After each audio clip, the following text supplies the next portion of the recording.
Welcome, everyone. The webinar will begin at the top of the hour and will be recorded. Connect with the Campaign for Grade Level Reading on social media. On Facebook, like the page Campaign for GLR, and on Twitter, follow the account @ReadingByThird. Please use the hashtag Learning Tuesdays and tag us to tweet anything you learned from today's webinar, and we'll be sure to retweet it. We encourage you to share your questions, reflections, and observations on social media. So once again, connect with the campaign on social media. On Facebook, like the page Campaign for GLR, and on Twitter, follow the account @ReadingByThird. The webinar will begin shortly. It will be recorded and shared with you afterwards.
Hello and welcome, everyone. Thank you so much for joining us for today's GLR Learning Tuesdays webinar, Promoting Statewide Family Engagement Frameworks, the State Consortium on Family Engagement. My name is Sarah Torian, and I'm a consultant with the Campaign for Grade Level Reading, and I'm helping to manage this online learning series. Before we get started, I wanted to go over a couple of really quick housekeeping details with you. First of all, I'd invite you to introduce yourself. Let us know your name, organization, and the name of the GLR Coalition that you're part of if you're a member of the GLR Coalition using the chat box on your Zoom screen. And please be sure to check to all panelists and attendees in the to option of that chat box so that everybody can see who's in the room with us today. Second of all, I'd like to share that all webinar attendees will be participating in listen-only mode during today's webinar, and that's to avoid any background noises or distractions during the presentations. But we do strongly encourage your active engagement throughout the webinar, and so I'd encourage you to share any thoughts or reflections that might come to you during the presentations using the chat box, or share any questions that you might like to ask of our presentation team using the Q&A box on your Zoom screen. Now, for those of you who've been joining in for these conversations for a while, this is a little bit different. Previously, we would post our questions in the chat box. We now have access to a dedicated Q&A box, so look for that and post your questions there. It makes it so much easier for us to track those questions, make sure they don't get buried underneath other comments, and share them with our presenters when we move into Q&A. Third, I wanted to just remind you that today's webinar is being recorded and that a link to that recording will be sent to all who registered for today's conversation. So keep an eye out for that email that will go out early next week, which will include a link to the recording as well as the slide deck and all related resources that were shared during today's conversation. And then fourth and finally, just wanted to give you a heads up that we will be posting a very brief survey poll after the presentations are complete during the Q&A portion of the webinar. And I'd encourage you to take just a couple of quick moments to share your thoughts and feedback in that poll. It helps us with our commitment to continuous improvement and making sure that these conversations are relevant to your work and meeting your needs. And then I'd also invite you to send us an email if you have additional feedback or thoughts that you'd like to share or suggestions for topics that we could cover in future conversations. Now I'd like to share just a little bit of background about the GLR Learning Tuesdays webinar series. As you can see on the screen in front of you, we've got a number of great sessions planned for the coming weeks in our regular time slot of 3 p.m. Eastern, as well as a special webinar on May 12th that will take place just before the regularly scheduled webinar. It will run from 12:30 p.m. to 2 p.m. Eastern Standard Time, so I just wanted to give you a heads up about that slight shift in our schedule. We'll be sharing how a new partnership between the United Way Worldwide and Noggin will be providing a special opportunity for GLR communities that are looking for new and additional resources to support early learning and development for children and families in their communities. So make a note of that in your calendar, and I hope you can join in for both of those conversations on May 12th. Just also wanted to share that we have now hosted 30 webinars since the launch of GLR Learning Tuesdays in September of last year. So I would also encourage you to check out CLIP. That's the campaign's Community Learning for Impact and Improvement platform, where you can find a growing archive from these online learning conversations exploring the best science, ideas, and programs related to our work to ensure early school success for more children from low-income families. And then I also hope that you'll continue to save this date and time and make plans to join in for more of these online learning events. But now for today's conversation. Today we're going to be learning about efforts underway in 18 states across the country to develop and implement statewide frameworks to promote family engagement from birth all the way through graduation. And to guide us through that conversation, I'm incredibly honored to pass the Yoli Flores, who serves as the Chief Learning Officer for the campaign and who has also been integrally involved in the State Consortium on Family Engagement for the past several years. So Yoli, take it away. Wonderful. Thank you, Sarah, and welcome everyone. I'm delighted to be moderating today's webinar on statewide family engagement, where we will share with you the outstanding work that the Council of Chief State School Officers, or CCSSO, has undertaken to support, as Sarah said, 18 states in developing robust family engagement frameworks in their states. The campaign has been a proud partner and member of this consortium, and I've had the privilege of representing the campaign as part of the CCSSO Family Engagement TA team, which also includes the National Association for Family, School, and Community Engagement, or NAFSCE, and the Mid-Atlantic Equity Consortium. The campaign's focus on supporting parent success, which many of you are very familiar with, it includes promoting a productive parent-teacher partnerships and strong and effective family engagement efforts. That work has been central to all our efforts, especially now in the time of COVID, which is why the statewide work has been even more important than ever.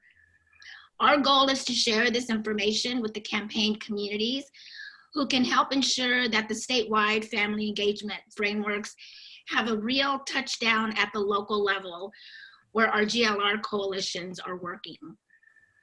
So with that as a little bit of backdrop and context, let me introduce our panel and our commentators, and then we'll get started. So first we have Rolf Grafwallner. He is the Program Director for Early Childhood Initiatives at the Council of Chief State School Officers in Washington, D.C., where he works with states to improve learning opportunities and outcomes for young children.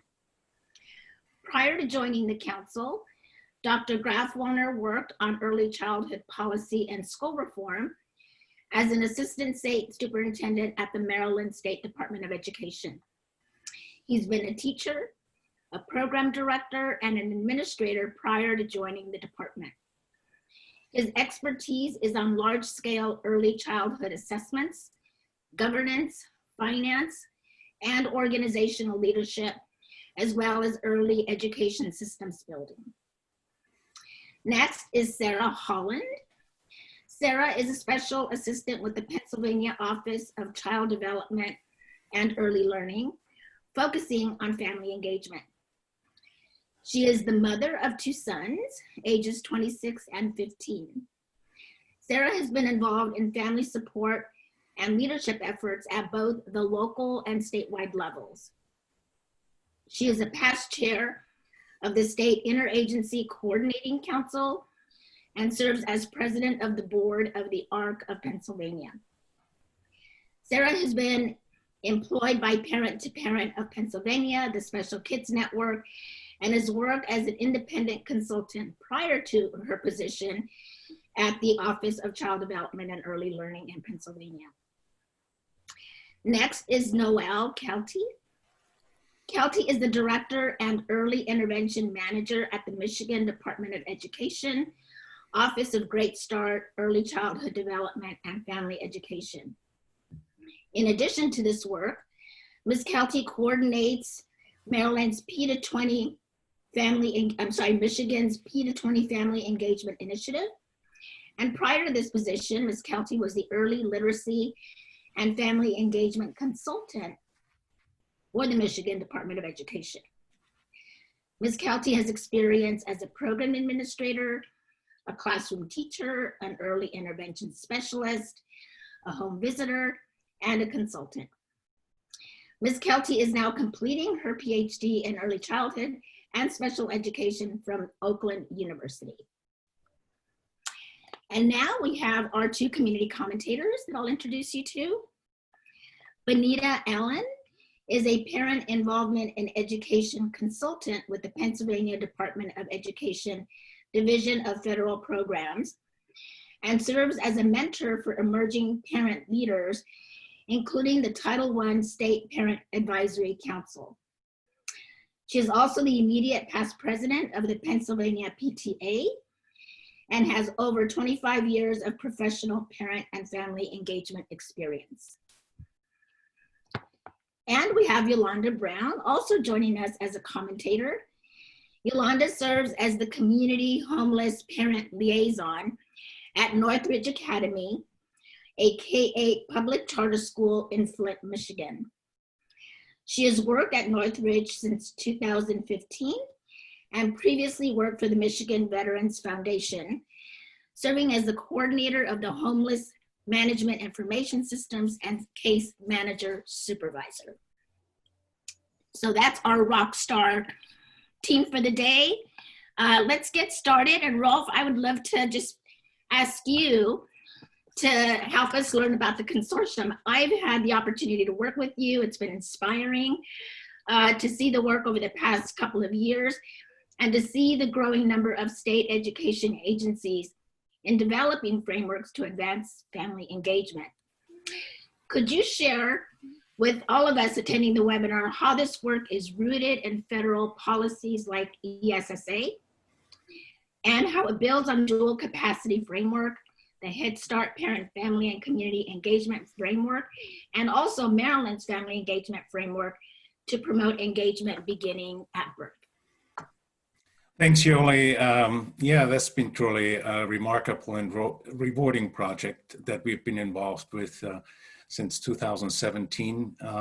As you know, the Council of Chief State School Officers is the membership organization for all the state education chiefs and their staff at the state education agencies. And we support the chiefs on a number of education issues, from accountability, assessment, to other issues related to standards. And of course, we cover other education policy areas within the council, including family engagement. We look at that because family engagement has really sort of always been part of the federal education policy. We have seen it at the local level and especially transpired through Title I programs, special education programs, and other areas. And so the state education agencies really were looking at the implementation of the ESSA plans because that really changed the focus in terms of family, or the relationship with families. It strengthened the relevance of focusing on engagement, not just on parent involvement.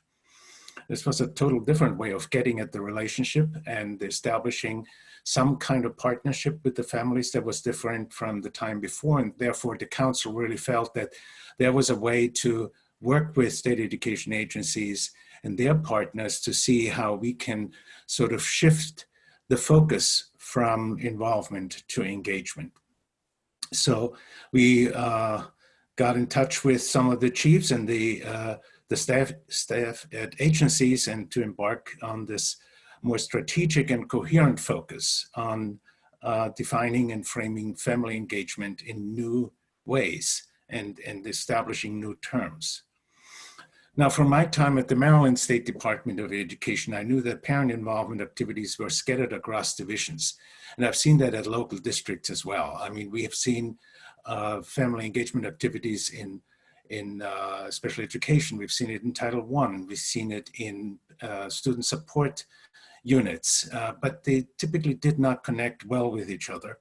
And so it was really important to sort of figure out a way in how we can connect the dots and how the various staff within the state education agencies can work together and basically transport that kind of thinking to the local level.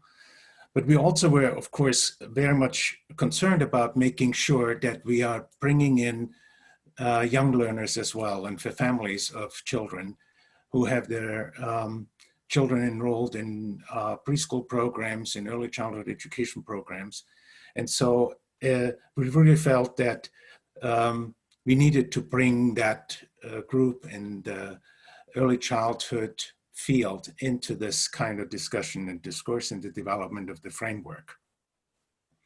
So we wanted to make sure that there was a coherence and a kind of an alignment associated with this framework from birth to graduation from school. So it was a birth to grade 12 kind of framework focus. Both theoretical models and the application that we've seen in Maryland gave us some solid grounding and shifting from the involvement to engagement with the inclusive and culturally responsive lens.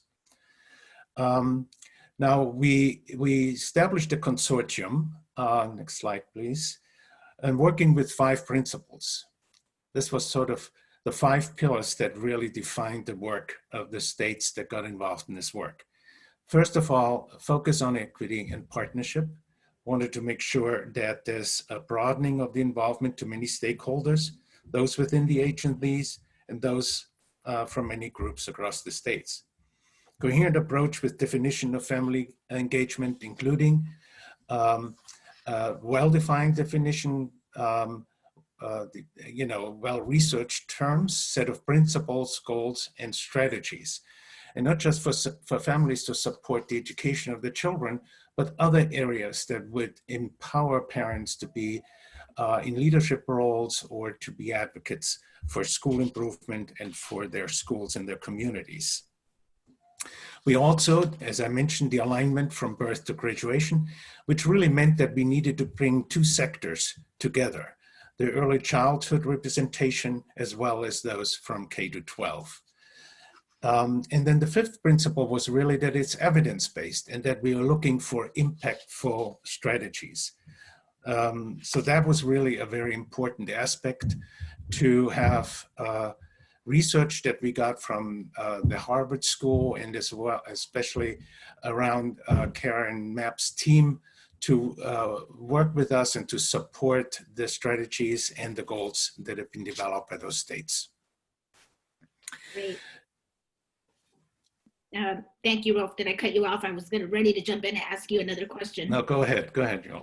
Mm-hmm. So these were the principles, and I know as we worked with the 18 states that each was in a very different place in terms of a starting point. They developed strategies really based on the context of where they were, the work that maybe had gone before. So I'm wondering if you could just sort of paint the picture and maybe lift up some of the work from a couple or of the cohorts and how they went about their work, and then what the impact so far is showing us, and what the promise of these frameworks might be as we learn more about their work. Well, as we started out, it was sort of phenomenal because I was sort of personally under the impression we might get maybe 4 states or so to be on this, to work together, a small, relatively small cohort. But once the word was out and once we established a partnership with the National Association of School, Family and Community Engagement, with NAFSCI and with your campaign and with the Mid-Atlantic Equity Consortium, we suddenly got a lot of interest out there for states to join. So we started with some funding from the Kellogg Foundation with cohort 1, and that was in July 17 and went through December 2018. And you can see the states that participated. There were 7 states that we brought into this cohort, and we were basically just looking for ways in how we can bring them together and work on a number of thematic areas that seemed very important to the development of the framework. In terms of themes, we were thinking of what is important and what was very critical, and front and center was equity. This was based on some of the understanding, the experiences, and what we've heard in the field, that not all schools, not all districts, and not all early childhood programs are particularly inclusive and welcoming to families. And we wanted to really shift the mind that this is a very critical piece that needs to change, that the engagement really needs to take place at all levels within the school, within the district, with administrators, with teachers, with school staff, and with early childhood staff as well. And it was very important that we would sort of use that as a through line through all the work, that equity is really front and center. And that was really something that the Mid-Atlantic Equity Consortium brought to the table. We also wanted to make sure that the education of the children, that the aspirations of families is being touched on in terms of defining ways and where they would like the children to go, how they can support the children, and how they can support their schools, how they become advocates for their schools and be involved and engaged in the school improvement process and continuous quality improvement aspects.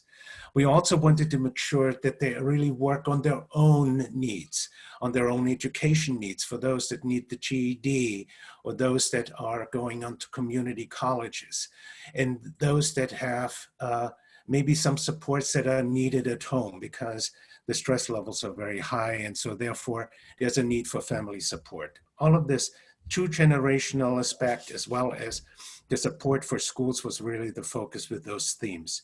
And we then also introduced the process. What does it take to bring stakeholders together? First internally within the state education agencies, and then you branch out and look at your states across, stakeholders across the state, and then bring them together, establish small local groups that would really discuss the needs of families and how they become engaged in education at every level. It could be at the middle school level, at the high school level, at the early childhood level, or elementary level. So there are great needs. And next slide. So what we've seen in the cohorts that participated is that we've, over the 3 years or 2.5 years that we've worked on this, 7 states that got their frameworks established. They basically got the definitions in place, the principles. They managed to have the goals and strategies in place. They got it vetted, and they got it adopted by the state boards or by their chiefs. And it's Arkansas, Colorado, Connecticut, Michigan, Mississippi, Pennsylvania, and South Carolina. Then we have 6 states that are very close to completion. In other words, they've basically drafted it and they are now in the approval process. Illinois, Kansas, Massachusetts, Ohio, or Oklahoma. And then there are some other states that are still in the stakeholder engagement phase. And in general, I can say the impact is really, the footprint is amazing. We got potential of impacting 5,600 districts and almost 30,000 schools across the country, with those 18 states being involved in this process.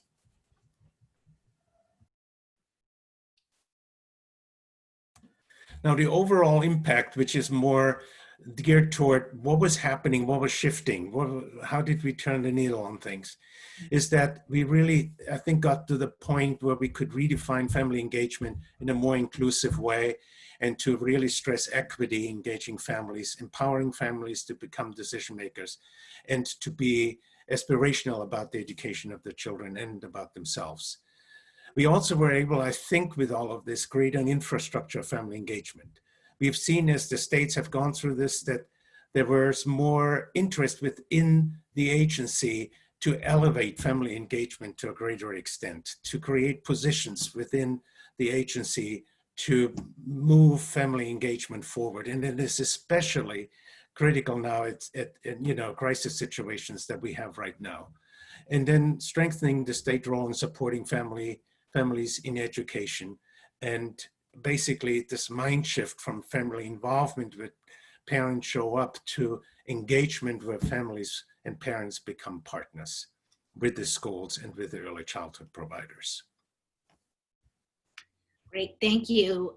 It's been such a wonderful journey to see the states as they joined the cohorts, as they explored all the questions, did all the research, and then to have 6 already, or 7 already have a final product out has been really exciting. One of those states is Pennsylvania.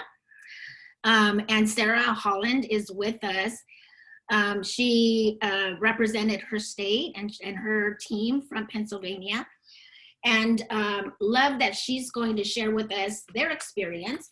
So Sarah, I'm wondering if you could just sort of talk a little bit about what the process was like for you at the state, how the authority and the encouragement at the highest level helped you really take this question of how do we do better by families to really having a concrete strategy that you could roll out statewide. So what was this process like for you, and what did you learn along the way? Thank you so much, Yoli, for having the opportunity to share a little bit of our work in Pennsylvania. And this is definitely a story that I'm excited to share. It was definitely a journey for all of us that were involved in Pennsylvania. So we really were looking to develop a tool, a resource that Pennsylvanians, and in particular our learning communities, could use to help guide their efforts around family engagement. So the cover of our family engagement framework, you can go to the next slide. We wanted to make sure that we highlighted families, first of all. So our framework includes a ton of photos of families from all across Pennsylvania, but we wanted to put it front and center that we really saw this framework as a tool to help guide implementation efforts and to really help support this continuum of family engagement from the time that families sort of enter into their parenting journey as they move with their children through their child's adulthood.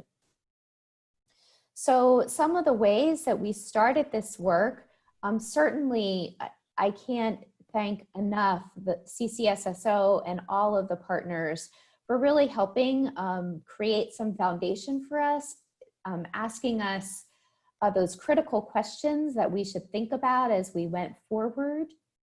And one of the first things that we did in Pennsylvania was really work to identify a group of stakeholders that could work alongside us as we develop this framework. So in Pennsylvania, we called that group the Family Engagement Coalition.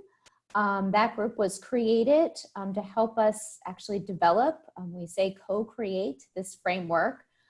Many of the people, in fact, probably most of the people that were part of that coalition were part of other advisory groups in Pennsylvania, had already been doing the work on the ground. We had both what we identified as internal and external stakeholders.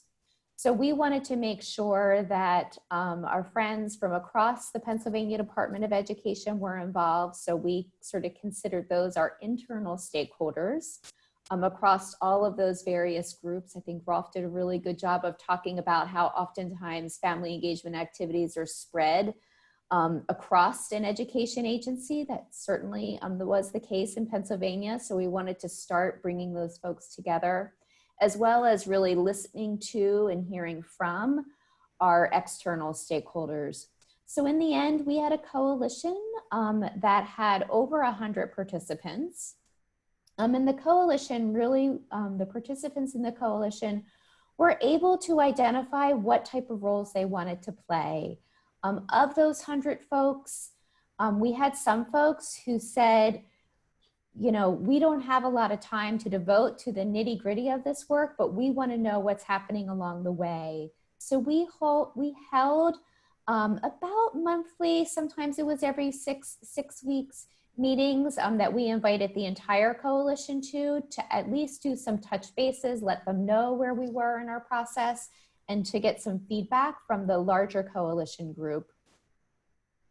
About 40% of our coalition members were what I defined as the roll up your sleeves, nitty gritty, next to us in the trenches, really doing the writing of the framework, which I still, when I think about it, am incredibly impressed at the number of people, primarily volunteers, that took the time out of their days to sit on a wide variety of Zoom meetings. It probably really helped prepare them for COVID-19 and our world now.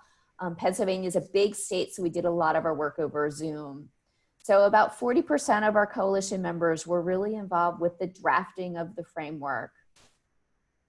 And one of the things that, that I think made us at PDE feel good about was at the end of the process, at the end of the drafting process, we asked coalition members how they felt about their participation, and 100% of the participants that responded to us said that they felt that their input was valued, and not just valued, but it was actually reflected in the draft framework.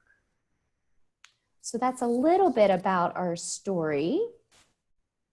Great, and I know you wanted to share how you even defined family engagement. How did that come to fruition, and what did that definition look like? Yeah, so if you've ever done wordsmithing with 100 folks, it's lots of fun. I strongly recommend it. So we actually had a smaller work group that started working on this definition, and then we proposed it to the larger work group, and then they went back and did a little bit more work. But you can see on your screen, this is the definition that we came up with in Pennsylvania. So effective family engagement is intentional, meaningful, and impactful. Learning communities value and support families in their role as a child's first teacher, and leverage the expertise, knowledge, and leadership of families and community partners to shape the educational environment at the program, classroom, school, state, and national level. These partnerships are strength-based, culturally responsive, and rely on two-way communications. They focus on the shared goal of positive learning and developmental outcomes for children. So I think many folks sort of see their work reflected in this definition. And I think it also provides a charge for us to stretch our definition of family engagement and really think about how we're involving families in those efforts. And I know that having a common definition is one of the most important starting points, so that we're all on the same page. And I remember so many of you sharing that different people had different definitions. And so bringing that work together and have some common language is really such a powerful way to then launch forward.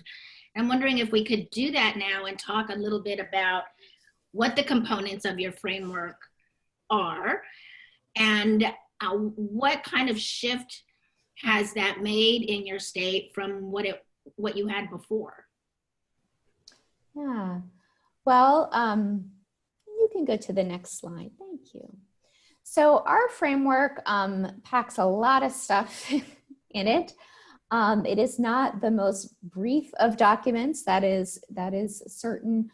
But we really wanted to take this opportunity in Pennsylvania to really create a robust framework that contained the components that our coalition thought were important.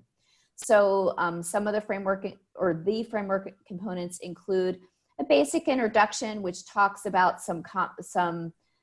which talks about how the framework came about, why we thought it was important to develop in Pennsylvania. That's sort of our thank you section as well, where we thank the folks that worked so hard to help us develop the framework. We thought it was important to provide some definitions that we use throughout the framework. So in addition to our definition of family engagement, which I just shared, we also created some definitions around family. So within this framework, when we say family, this is what we mean. As well as learning communities, which is sort of a new term that we coined to define the education programs which span our early learning programs all the way through young adulthood. I'd like to say the meat of our framework, and I'll talk a little bit about these in a second, are our foundational practice standards and supportive practices. And that is really the real meat of our framework. And then we also have a section that talks about a policy. So we tried to connect our framework to policies. So we talk about ESSA and Title I and early intervention and all those other things. And then the last section, last component we have is around resources.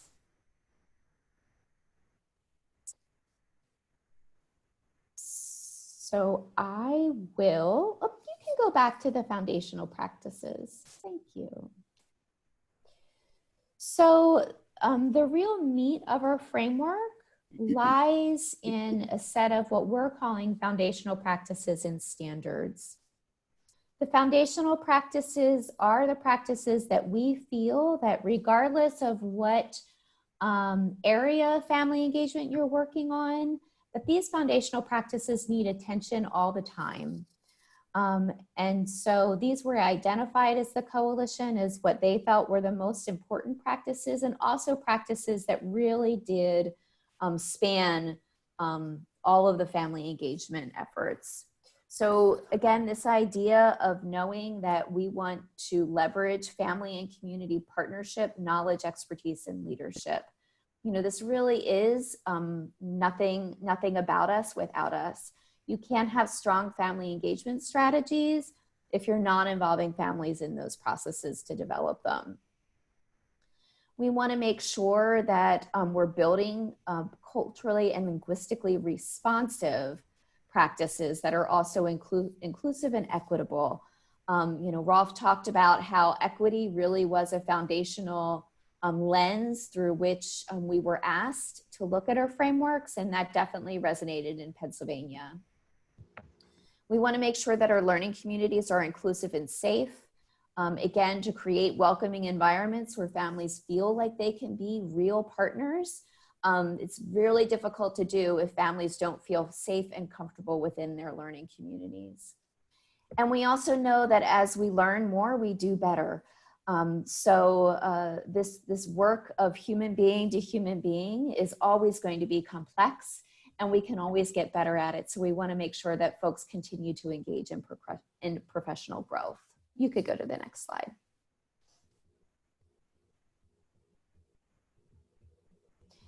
So from these foundational practices, we also developed a set of 6 standards.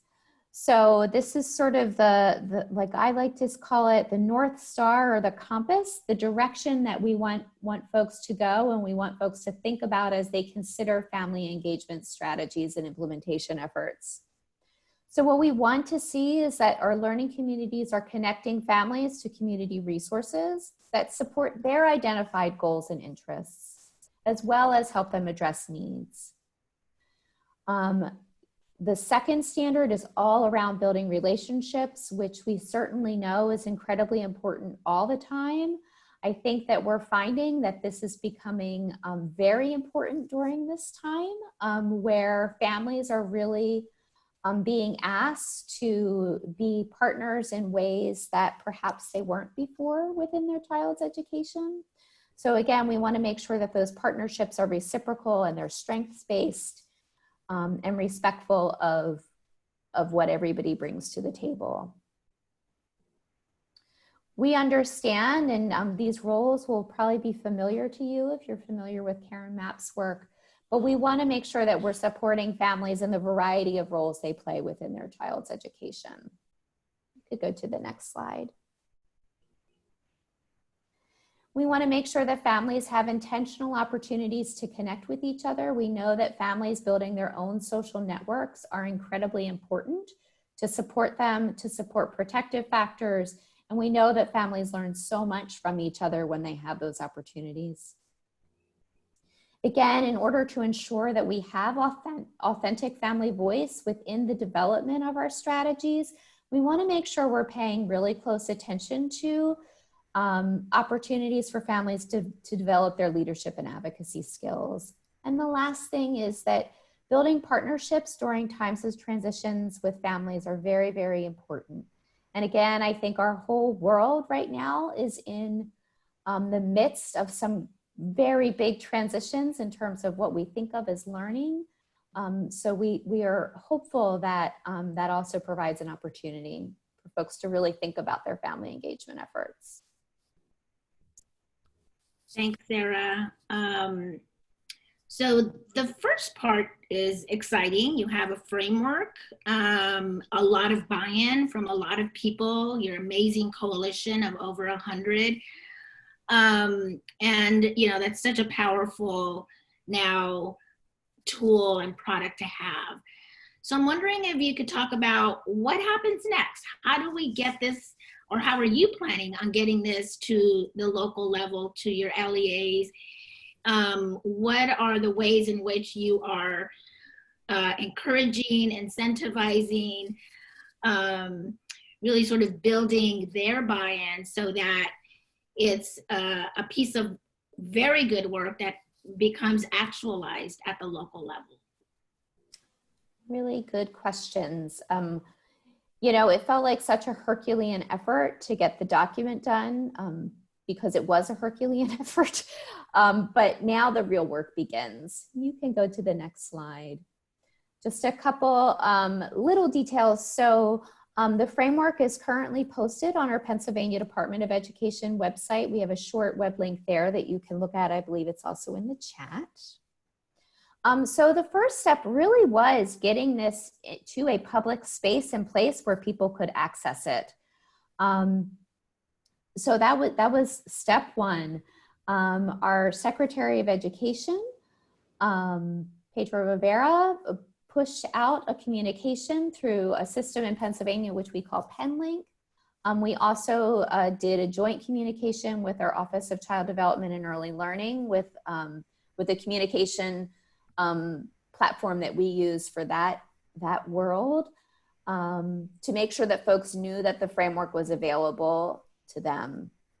We also wanted to make sure that we're providing information to both our internal stakeholders as well as our external stakeholders that may be supporting programs and schools in their development of family engagement strategies. So a first step to that was to develop a short introduction course. Again, you can see that link on your screen, on the slide.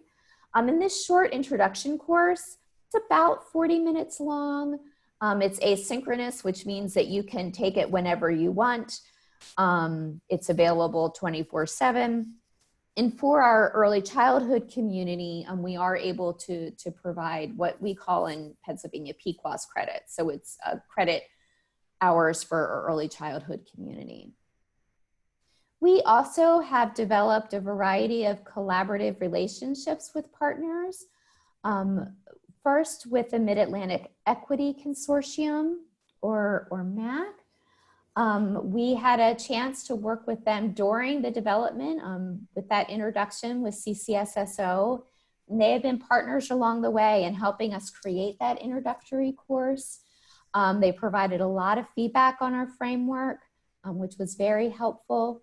They're also helping us to develop a course for who we're calling the supporters of the programs. So technical assistants and other coaches that have roles in supporting programs to implement or to explore family engagement initiatives.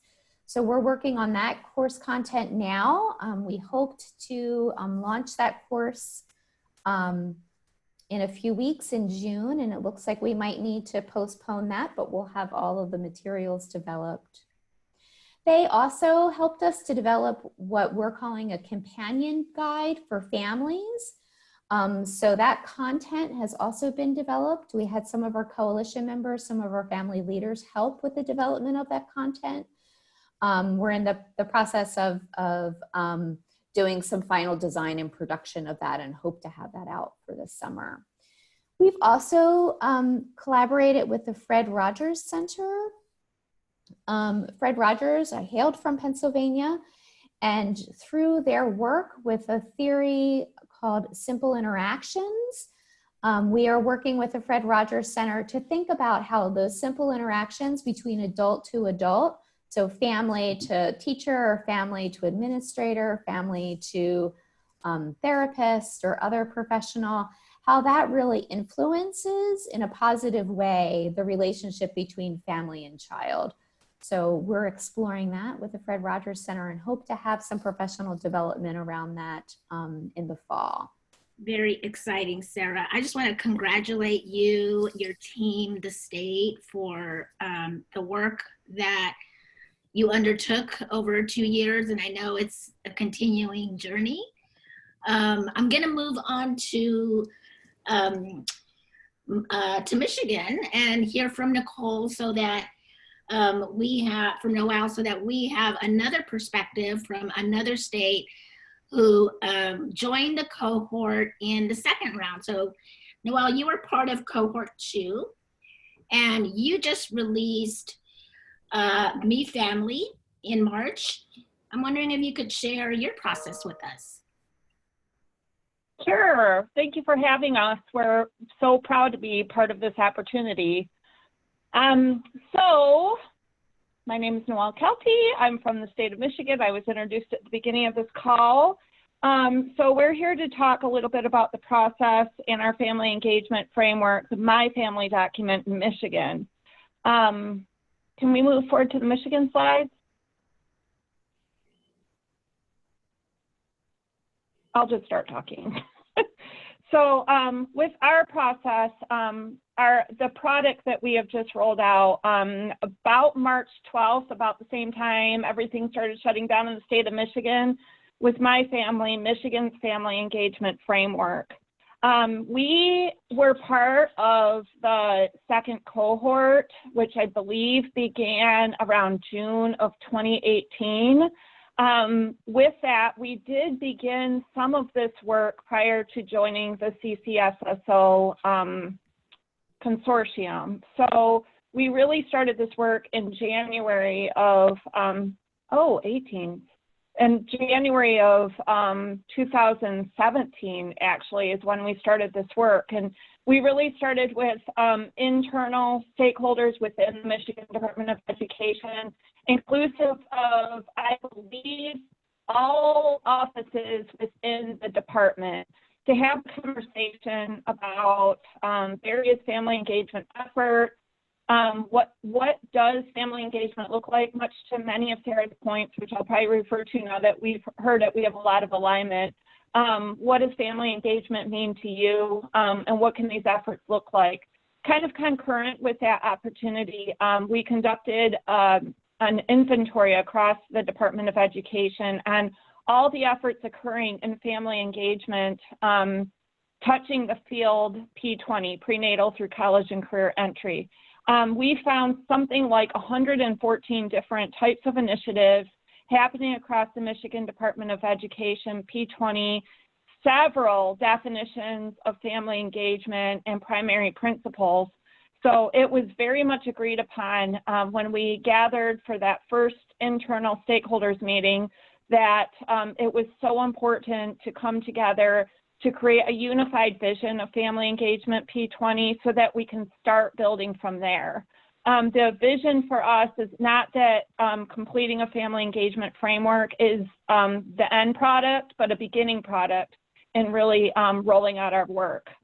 So through that internal meeting, we developed a Family Engagement Stakeholders Committee, which was then and still is now inclusive of about 40 plus members, about half of which are from the Michigan Department of Education and about half of which are from external agencies. So what you see on the slide here are kind of 2 layers of oversight that we have with the P20 family engagement effort. We did develop a family engagement leadership team. This is a team of 4 of us who really work to guide and drive and coordinate the work.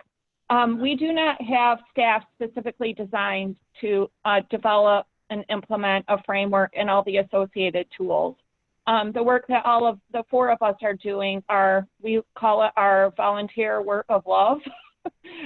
So we truly enjoy this work, and it is very, very much connected with other work happening within our positions and within our offices. So as I am the director of the Office of Early Childhood Development and Family Education, we also have a field service consultant. We have the early literacy family engagement consultant, and we also have a consultant from school health and safety. So within our leadership group, we represent all divisions within our department. And we feel that that's been a big strength of our work, because we're able to garner buy-in really for the work that we're doing across the MDE. And then you see the breakdown of our Family Engagement Stakeholders Committee, which is inclusive of parents, local district representation, the MEA, the AFT, Head Start. We actually upped our Head Start provider representation this last month. We have special education staff, community organizations, community schools, higher education, public libraries, et cetera. So with that, we meet with a Family Engagement Stakeholders Committee, either in person or virtually, much like Pennsylvania, about every 4 to 6 weeks. At the very beginning, however, we met a lot more than that. That crew that has been with us since the very beginning are truly, truly committed and passionate about family engagement. So when we first began to meet, we were meeting easily twice a month to develop a shared vision of the work, to develop a shared plan of what the family engagement framework might look like. And we actually had many subcommittees that emerged out of the Family Engagement Stakeholders Committee. That's how we got a lot of work done, was rather than every 2 to 4 weeks, the 40 to 50 of us really working to hash out things like the definition and principles and strategies. We've had subcommittees that have led all of that work, and then reporting and asking for feedback back to the Family Engagement Stakeholders Committee. So subcommittees that were so active and integral in the development of this work have been, we've had a definition subcommittee to define family engagement. We had a principles subcommittee to really work on those principles, and that took quite a while. I'll be talking about those in a moment. And then our family engagement framework draft is actually an internal draft of something like 65 pages or so. We address the components of family engagement, early childhood, elementary school, middle and high school, transitions, any transitions that occur P20, and high school and beyond. So really working on those transitions from high school to college and career. That was very important to the Stakeholders Committee. Another big part of our process I'll talk a little bit about later has been focus groups. When we first started convening this group, the Stakeholders Committee said, we know our stuff and we're very interested in family engagement, but the folks that are going to be operationalizing anything will be the districts, will be programs, will be families. So we really need to hear from them. So for a few months, right at the beginning of this work, I conducted a series of 12 focus groups across the state of Michigan to garner voice from parents, about 47% were parents, educators, that was about 37% or so, and community members, which would be the rest, to get a feeling, a sense from them, what does family engagement mean to you? What strategies work? What strategies don't work? What are the challenges? And we got a lot of data from that continues to guide our conversations to this very day. Definitely guiding our conversations around the definition and principles, but also helped us look at some things that we really need to start delving into more as a family engagement stakeholders committee, like technology, which is even bigger now, a bigger area that we're addressing. Technology with being one, special education concerns, and a lot of concerns coming from families regarding inclusion and inclusion of families and family engagement supports and strategies within the school. Another one that came up was behaviors and addressing behaviors, and some families really feeling quite marginalized themselves when their own child was expressing some challenging behaviors and getting some supports around that. So that data really helped inform our knowledge that this framework is just the beginning. Thank you, Noel. I will say that cross-sector collaboration is a lot of work. So congratulations on all of those connections that you made and all of the voices that you heard to have that kind of buy-in. In the last 2 minutes of your portion, I'm going to consolidate my questions and have you just go through the rest of your slides. But let's talk about the principles that are in your family engagement framework, how you are thinking about the engagement. You spoke a little bit about the engagement at the local level with the local districts. How might that begin to operationalize? And then what advice would you have for other states? Okay. If you could forward to slide 27, that will probably be the most helpful. Okay, so this is the family engagement definition and principles developed and approved by the Michigan Department of Education. So we have presented this to our cabinet, to our leadership, to our board. What you'll see on the right-hand side is the developed definition for family engagement embraced by the Michigan Department of Education and associated programs and services. Family engagement is a collaborative relationship between families, educators, providers, and partners to support and improve the learning, development, and health of every learner.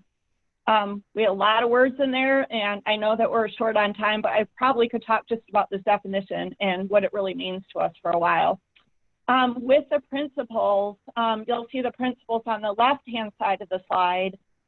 We began with our stakeholders committee with approximately 70 different principles that we garnered from our focus groups, from the stakeholders groups, and from research. We developed a list of rules for the work that we are pursuing in the development of the family engagement framework. Some rules being, we will not release anything without stakeholder feedback, inclusive of families, educators, and community partners. Another one being that everything we do will be research-based. So each of the principles that you see before you are inclusive of all those things. So we went from maybe a list of 70 principles down to these 5. Developing agreement upon the Family Engagement Stakeholders Committee, also working on an accordion process where we did this with several drafts, not just this draft. We use the feedback from those family engagement focus group sites to give additional feedback on these principles. We sent surveys to the field to get feedback on these principles. And we probably wordsmithed this for a few months, really to align our state, the research and perceptions of the field to these 5 principles. I'll just talk about the top one, since I know we're short on time. The top one being relationships are the cornerstone of family engagement. If we know the family engagement research and we know the strategies and supports that really work for kids and families, P20, we know that it's all about relationships. So we are working harder on that probably than any other one, but knowing that we need to delve deeply into each principle to truly support programs in schools is something we're really looking at doing. Go ahead and forward again. Okay, so this is just a bit more part of the process. The stars that you see on the right-hand side of the screen indicate the focus groups that we held after we had a draft of the My Family document. So in addition to the 12 focus groups that were carried out at the beginning of this work, we conducted 9 additional focus groups this last fall to help inform the My Family document.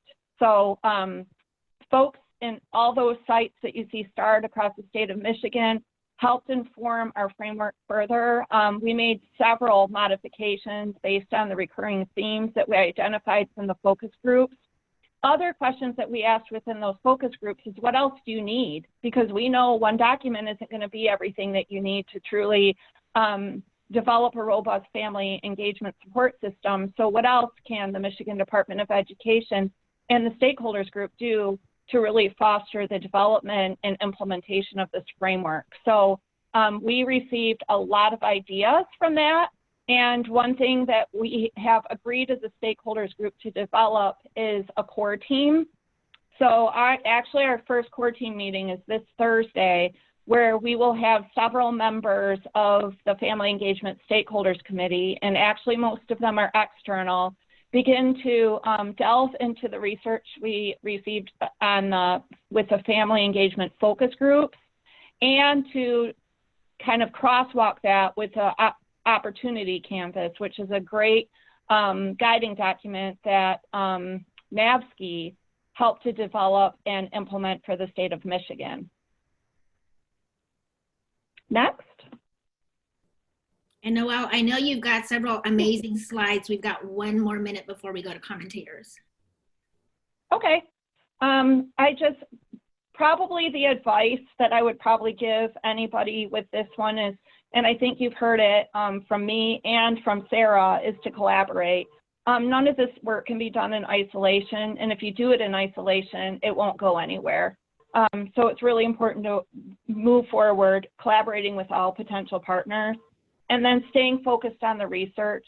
That's very important, as it's imperative for us to be research-based and research-aligned, and paying attention to what research is being rolled out now, and appreciate the process.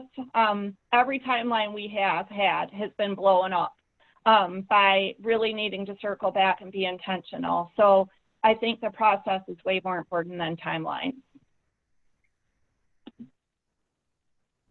Yep, you can just move through those, but I will say the My Family document, inclusive of the high to low impact strategy charts, are on the Michigan Department of Education website.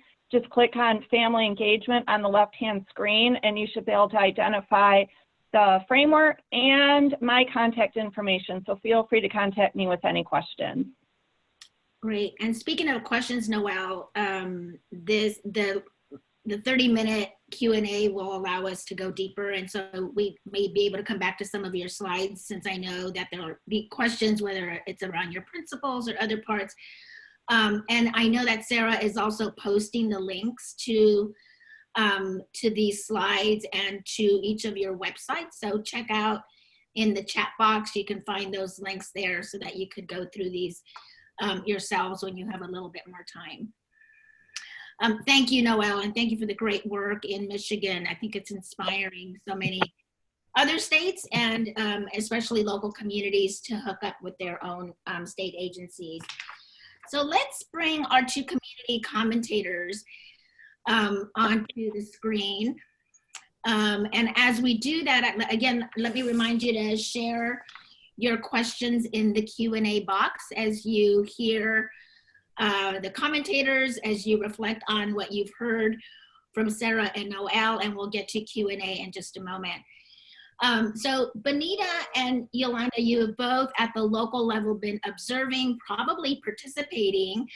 In fact, I know you both have participated in the process that your state laid out as they were doing their stakeholder engagement in Michigan and in Pennsylvania.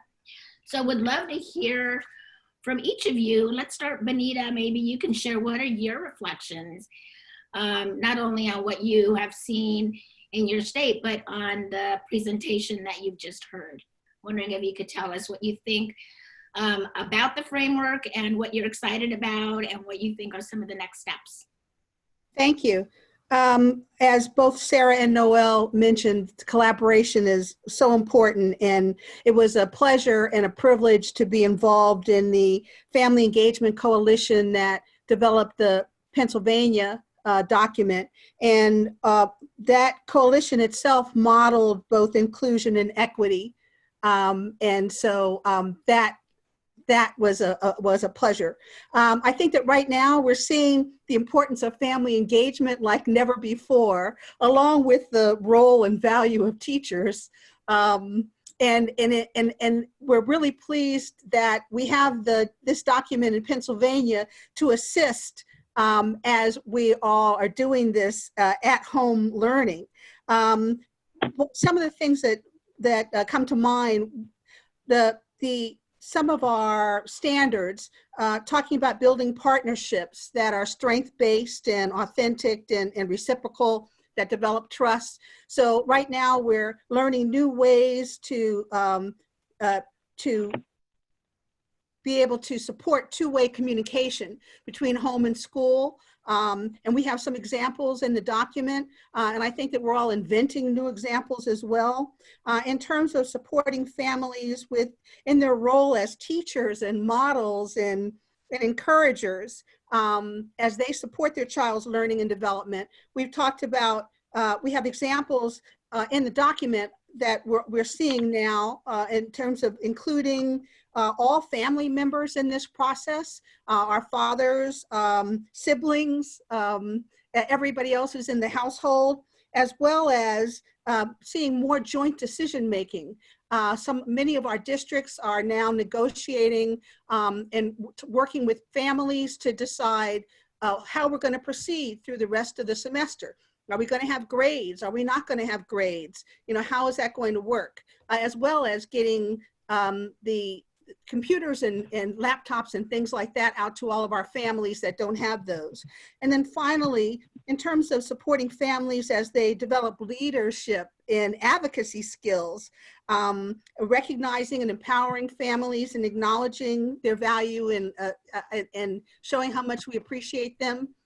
All of these things are covered in our document, and there are examples that go along with them. But I think that really what we're seeing now even more is new examples that we're all developing as we're continuing to learn at home. Great, thank you, Bonita. And it sounds like you're excited about all the prospects and the momentum now to really take such a framework and really make it come alive, given where we are currently and how we're recognizing that critical role that parents play and that important relationship between home and school. So Yolanda, let's turn to you.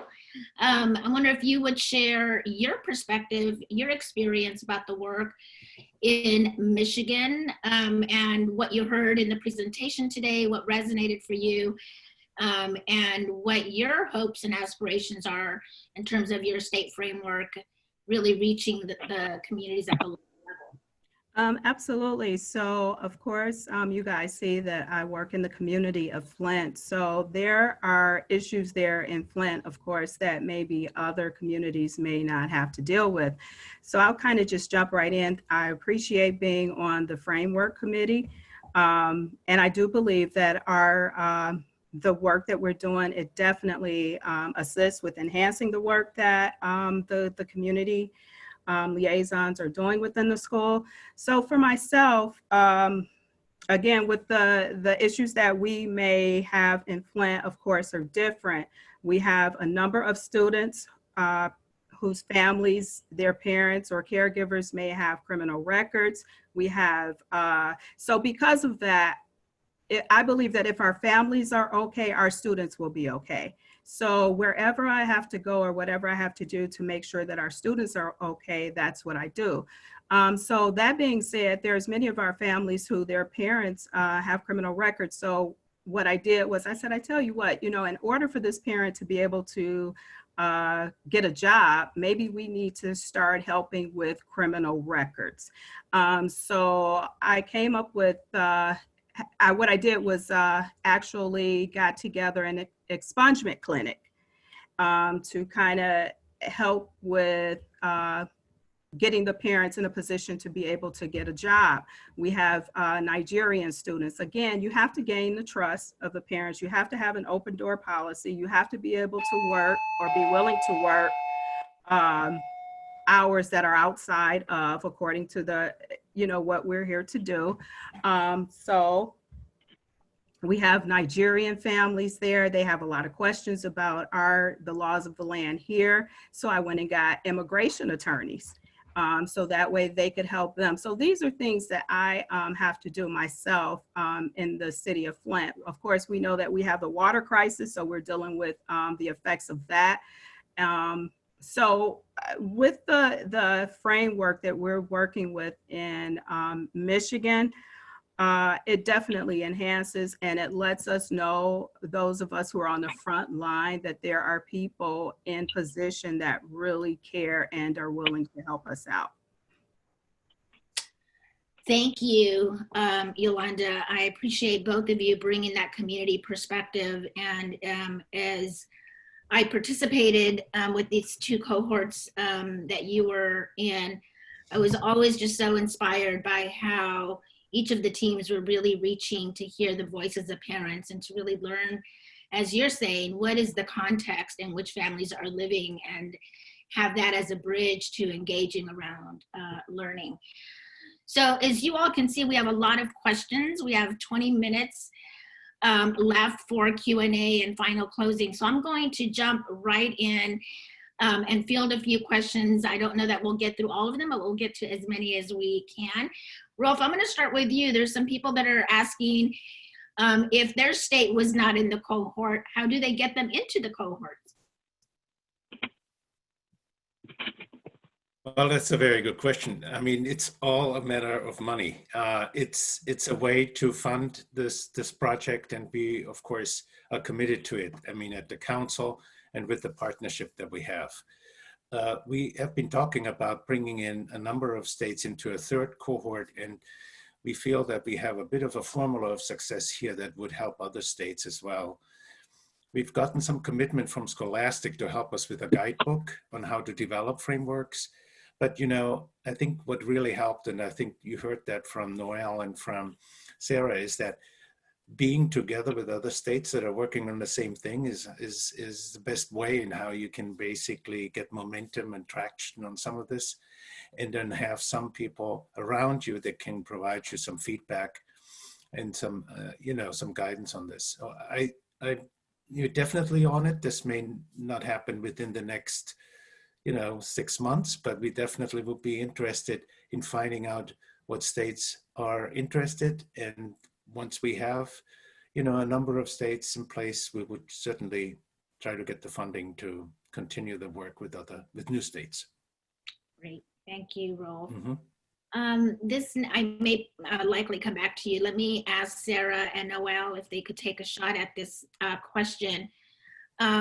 So in the rollout, either within the framework or maybe as you operationalize, how are you gauging, or what tools will you use to gauge the effectiveness of parent engagement efforts at the local level?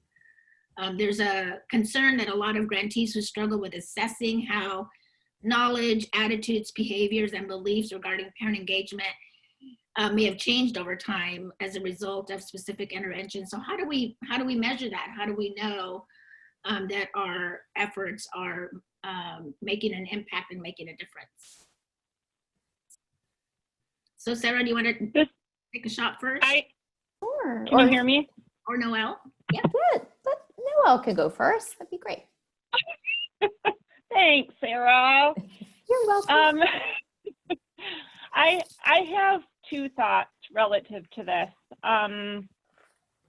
One is that in the state of Michigan, we are just starting to develop something called MyKIP, which is Michigan's continuous improvement plan. It's an online system really looking at measurable factors that promote all sorts of things. So promote positive academic achievement, attendance, literacy, things like that. We have just started engaging in the work with MyKIP, so we would be part of the continuous improvement system. We're having a lot of conversations about what that looks like. How do we gauge exactly what you're saying, Yoli? How do we gauge the success of rolling out these research-based strategies to programs in schools and to find out how this is effective? One way that we're looking at doing that, and again, this is a pretty new conversation, is we're actually using our principles as kind of a measure, as a tool for implementation and measurement within the continuous improvement system. So we have some more work to do with that, but as a stakeholders group and as a leadership team, we think it's very imperative that we make however we measure this to be outcomes-based and not having schools report to us, well, we did 4 parent nights this year, so that's very important. Rather, it's important to have the conversation of how relationships are improved or how we support parents as partners in their child's learning and what impacts come from that. The other thing we have in our work plan right now is a self-assessment checklist around the principles and what could help inform, not just to see if it's working, but what can we do better. So we're working with some evaluators who are volunteering to be part of our stakeholders committee, which is great, to help us develop some implementation assessments with this that we hope to roll out. Great, thank you. Let me switch to another question, and maybe this time I'll start with you, Sarah. This comes from Adrian Pedrosa with Abriendo Puertas, Opening Doors, important partner of the campaigns, and he's wondering if you've started to see already any systemic changes within school districts as a result of the framework, as a result of being part of the consortium.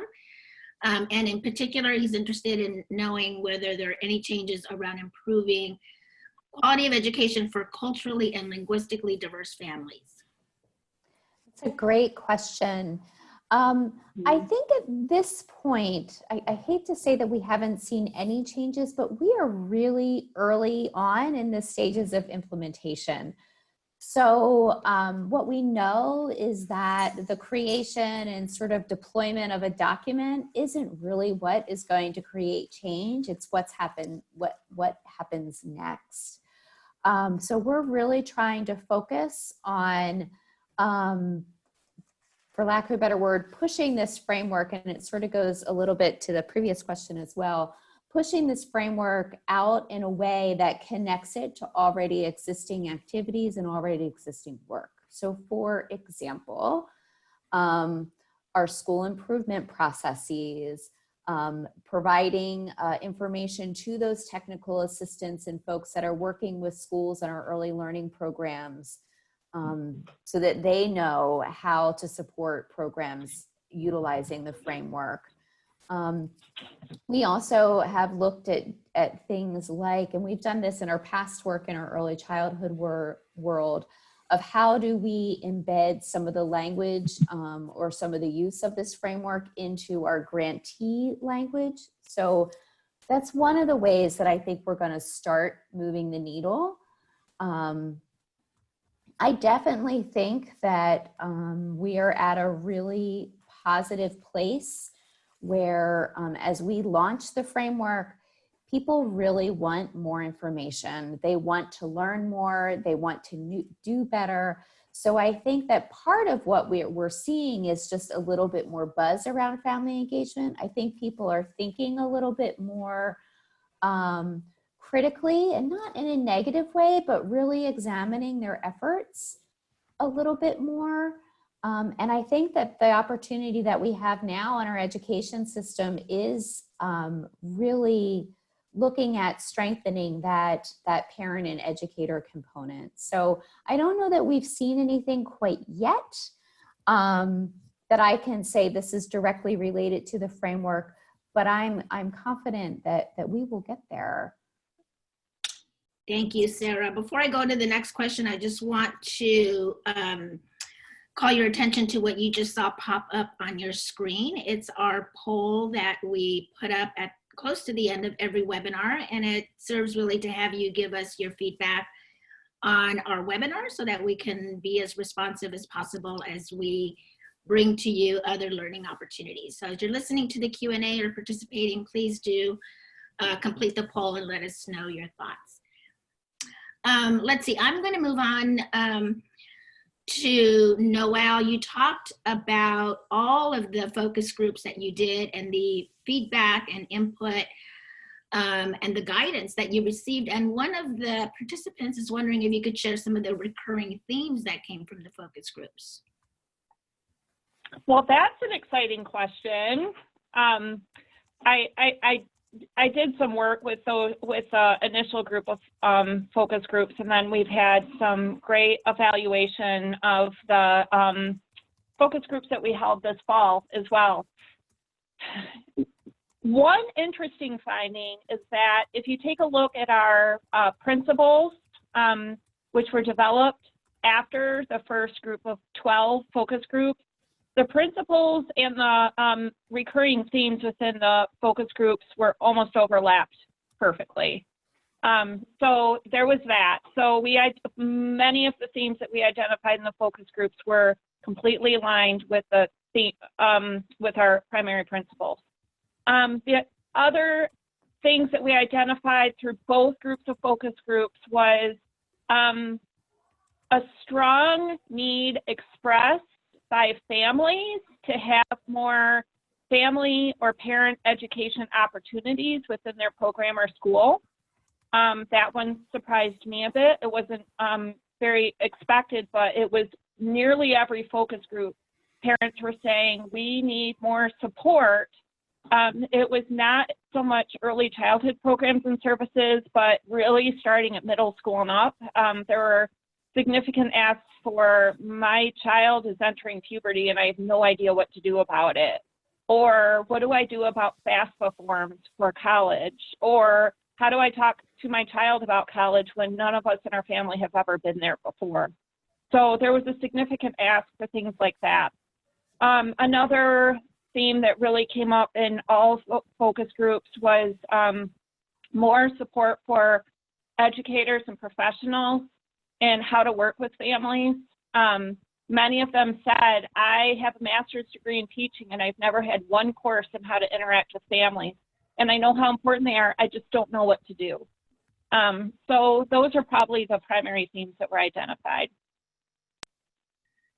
Great, thank you, Noel. I'm going to try to weave in this question a number of things that are coming up here in the Q&A. I think everyone's minds right now, as a result of the pandemic, is how do we support families in the challenges. Some are very much around technology and access to the tools that they need, broadband, data plans. As we see and hear from families right now, how are you thinking, and I'd love also the commentators to jump in, but how are you thinking about updating perhaps your family engagement frameworks, seeing what the light is shining for us, whether again it's around the technology, digital divide, or other gaps that we're seeing? How might we take the opportunity of a very terrible thing going on in terms of the pandemic and using it as an opportunity to make our family engagement frameworks even more robust?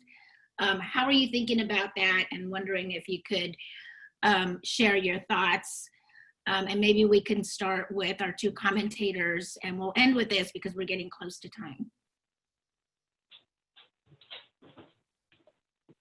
So Bonita, do you have thoughts about what more, given what we're learning from families, could we do, and maybe expand or build on the frameworks to address those, what is being exposed now?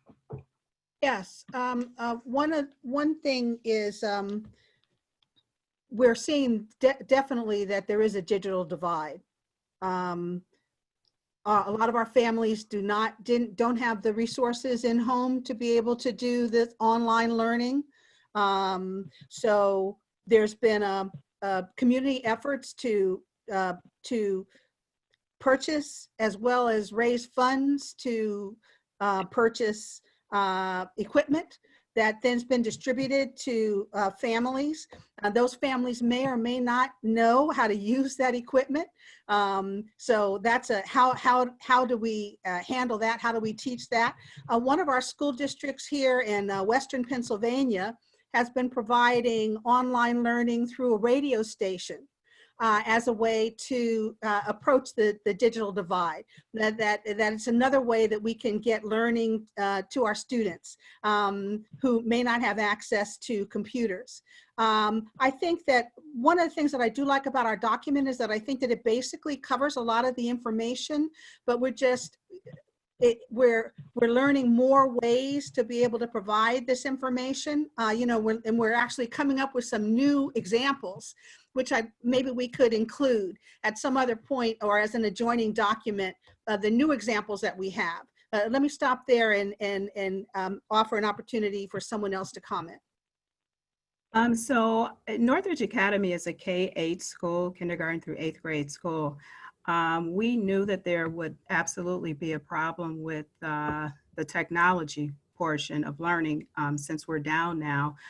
There are companies that are out there. I knew that I needed to at least have some companies on the runway that I could contact that would be able to provide technology, the computers and the Wi-Fi that our students would need. So that's been something that I was able to jump right in and start to help our parents and our families with. So, yeah. Great, thank you. If I could just say also, Sarah and Noel talk about your frameworks being living, breathing documents. And so how might what we're learning from our families and from the very important, again, homeschool communication, connections, warm handoffs that we'll have to be doing back and forth with families and schools, how might that be reflected in your frameworks? Yeah, so Go ahead. Okay. Okay. Yeah, so I think in Pennsylvania, we tried to have our foundational practices and our standards really be something that could guide us for a longer term, for lack of a better word. So I think as Bonita alluded to, I don't necessarily see it changing, again, those standards and those foundational practices, but what I think will happen is we will learn more about different ways to support those standards in this new environment. And I definitely think that that the things that we learn in this new environment are not going to be lessons that will end or that will only have relevance now. I think that that's one of the things that we're finding is that, you know, this really is shedding a light on inequities within our educational system and really bringing new modes of learning to both families and students and young children. So what I see is more of an evolution than necessarily a change. So although we may not sort of make an update to our initial framework, at least right now, I'm sure eventually we will. But I could see us adding some additional resources or content at a later date. Great. Noel? Well, we concur that our primary definition, principles, and support strategies would not vary much. We're not looking at any sort of revision of our My Family document. Relationships are still the cornerstone of family engagement. No matter what way that we're learning or reaching out to families, we're just doing it in different ways. We're still partnering with families as partners in their child's education. We still work to make family engagement focused on learner outcomes. We still work to individualize supports for families. And really all of these things are more important than ever. So what we have, and that we hope to be rolling out actually this week at the Michigan Department of Education, we've developed a P20 COVID-19 Family Engagement Resource Document. And this resource document is actually aligned to our definition and principles. We didn't want this to be a big compendium of resources. We wanted it to be short, sweet, research informed, and aligned to those principles that we hold most dear within our framework. So what we'll see with the rollout of this document for families and schools will be each of our principles, some ways that these principles could be enacted within this current environment, and then resources to help make that happen. So we call that kind of our first step, but then looking at the supportive work that we have been talking about doing anyway, and making sure it's aligned to this current environment. Great, thank you. I know I said that this was the last question, but I think there's an urgent question, and I just saw it come through a text, and it's for Sarah about the district using the radio station. Can you respond to that comment you made earlier? Actually gonna punt that over to Bonita. She might know what district was using the radio station. Yes, I put it in the chat box. That's a Butler area school district. Wonderful, thank you. I want to just take the last minute and a half to thank all of you. Rolf, thank you for leading this effort on behalf of CCSSO. Sarah and Noel, thank you for sharing the stories, the journey of your states. You're setting the standard, and it's a high one, and setting the path for so many other states that want to follow, and that we want to make sure that they follow.